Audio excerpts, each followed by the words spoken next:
aja paling, maksudnya biar diajukan segera mas.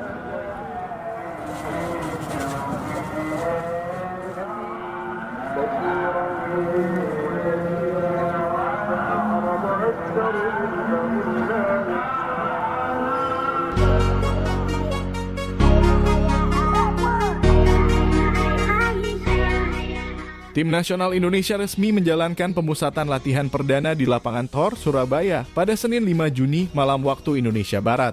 Dalam sesi latihan tersebut terlihat Sandy Walsh dan dua pemain yang baru saja dinaturalisasi, yakni Ivar Jenner dan Rafael Struijk. Skuad Garuda akhirnya menggelar latihan juga di Surabaya. Latihan tersebut dilakukan demi mempersiapkan diri menghadapi dua laga penting di FIFA Matchday pada Juni ini. Pasukan Sintayong tersebut tepatnya akan mencoba mengalahkan Palestina pada Rabu 14 Juni 2023 dan Argentina pada Senin 19 Juni 2023 mendatang. Secara di atas kertas, kedua tim tersebut levelnya berada jauh di atas timnas Indonesia. Kendati demikian, skuad asuhan Sintayong dipastikan tidak gentar sama sekali. Tentu untuk bisa memberikan perlawanan, timnas Indonesia perlu berlatih keras.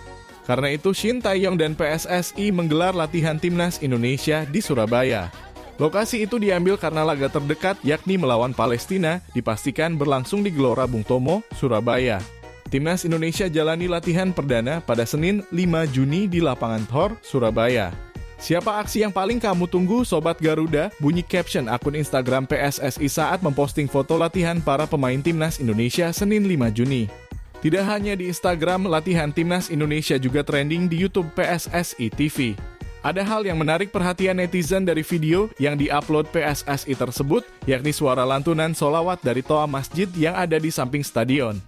Wah, sangat familiar dengan batch sound tersebut karena berada dekat rumah, komen dari salah seorang netizen.